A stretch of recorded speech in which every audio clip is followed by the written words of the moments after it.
this meeting of the Executive Council to order. I have determined that an in-person meeting of this council was not advised because of the current pandemic and health crisis. Under Chapter 12 of Minnesota statutes, it does allow us through the open meeting laws to hold this meeting virtually, with all votes to be done with a roll call vote.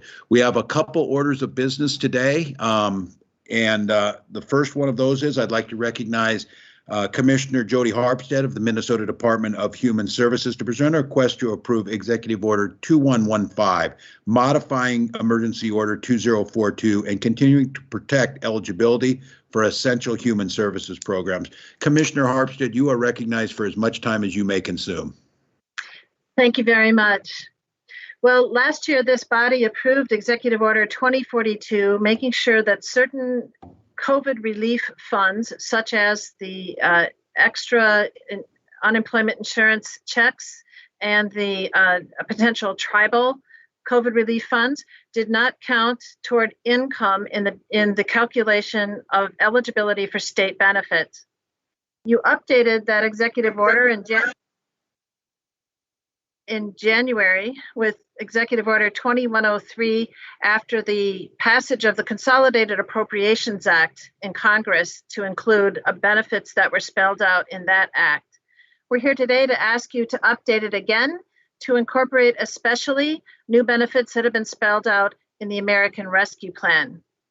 These include the federal stimulus payments of up to $1,400, advance payments of the child tax credit, emergency rental assistance payments, homeowner assistance funds, and payments issued to tribal members to relieve adverse economic impacts caused by COVID. Not that we know of any specifically, but in case they decide to do that. And so, again, these types of relief funds would not count when people go to county offices as income in the calculation to determine their eligibility for state benefits. All other provisions of Executive Orders 2042 and 2103 would remain in effect. Well, thank you, Commissioner Harpstead. Thank you for the vision when you brought this to us last year, and thank you to the Executive Council for the wisdom of making sure that this did not penalize families. I would like to take as a point of personal privilege to note that Minnesota has been recognized as the best state in protection of children and women during the pandemic. No small part of that is the work that the Department of Human Services and Commissioner Harpstead does. So this ability to let her do her work and her team to do her work has made a difference in people's lives. With that, I would open it up for any questions regarding Executive Order 2115. Hearing none, I would call for a motion to approve the order. So moved. So moved. I'll now call roll call vote. Attorney General Ellison. Aye. Secretary of State Simon. Aye. Auditor Blaha. Aye. Lieutenant Governor Flanagan. Aye. And I, Governor Walz, vote in favor of the motion. The motion carries and Executive Order 2115 is approved. Our next order of business is one that for many of us we've been waiting a year for. We start to close out some executive orders. And we start to see that these executive orders made a difference in people's lives. You're going to hear about some of those. One of them in particular was the moves we made around the Minnesota Veterans Home and the ability to protect our veterans. And statistically, they did this as well as any place in the country. And the orders that we issued to allow them to do some of that is no longer needed because of the vaccine and the protocols that were put in place. So with that, I'd like to recognize my office's General Counsel, Carl Procaccini, to present a request to approve Executive Order 2116, rescinding Emergency Executive Orders 2003, 2025, 2041, 2057, and 20102, and amending Emergency Executive Order 2082. Mr. Procaccini, you are recognized for as much time as you may consume. Thank you very much, Governor, members of the Executive Council. As the Governor mentioned, we've been continually reviewing our executive orders and the executive orders that have been approved by the Executive Council in particular to see which ones are still needed and which ones we can rescind. And so, I come with some happy news that we're able to rescind 5 executive orders today and make an amendment to one other. So as the governor mentioned, the first executive order we're seeking to rescind is 2003. And this was one of the first executive orders that we brought to the council based on the need to restrict visitation at the Minnesota veterans homes. Thankfully and happily, we can celebrate that over 97% of the residents and over 81% of the staff of the Minnesota veterans homes have been vaccinated. And based on that, the veterans homes have already been allowing visitation, and MDVA no longer needs the authority to restrict visitation. So we are seeking to rescind Executive Order 2003. Again, early on in the pandemic, at the end of March of 2020, we issued Executive Order 2025. That executive order extended certain licensing requirements for firefighters, detectives, and protective agents, and it also suspended some continuing education requirements for peace officers.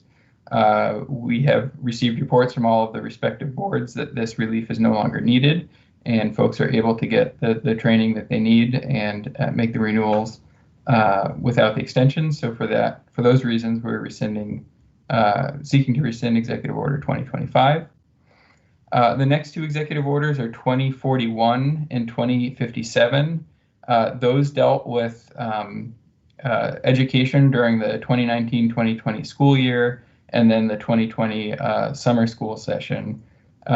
With the end of both of those sessions and the fact that school districts have been able to close their books, the flexibilities provided in those EOs are no longer needed. And we do have a more recent EO addressing education still in effect for the current school year. So we're seeking to rescind 2041 and 2057. And then finally, in December, the Executive Council approved Executive Order 2102, and that executive order related to a deadline to allow DEED time to calculate employer experience ratings. That extension also allowed DEED the opportunity to negotiate a good resolution for Minnesota employers and folks who are experiencing unemployment, and that was codified earlier this year. So due to the recent legislation, 2102 is no longer necessary. With that, I would request the Executive Council's approval of Executive Order 2116.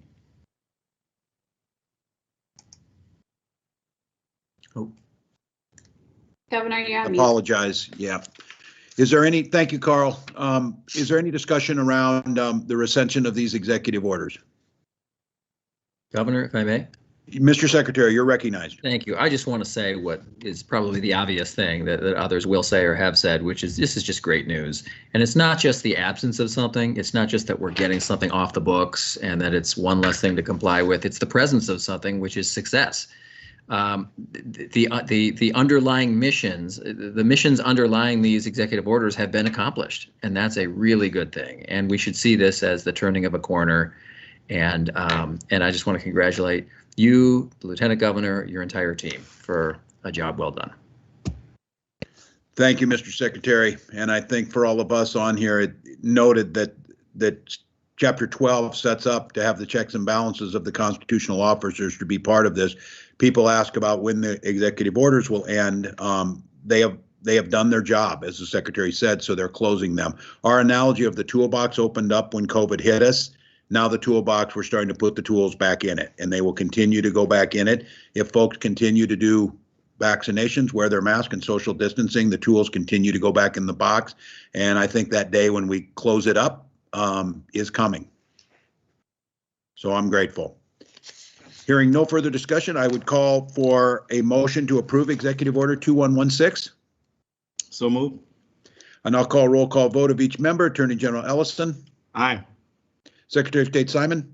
Aye. Auditor Blaha. Aye. Lieutenant Governor Flanagan. Aye. And I, Governor Walz, vote in favor of the motion. The motion carries and Executive Order 2116 is approved. At this time, I'd welcome any final comments before asking for a motion to adjourn. Hearing none, I'd call for a motion to adjourn. So moved. I now call roll call vote. Attorney General Ellison. Aye. Secretary of State Simon. Aye. Auditor Blaha, Aye. Lieutenant Governor Flanagan, Aye. and I, Governor Walz, vote in favor of the motion. This meeting of the Executive Council is now adjourned. Have a wonderful weekend and get in line for your vaccines. Thanks, everyone. Thank you. Take care.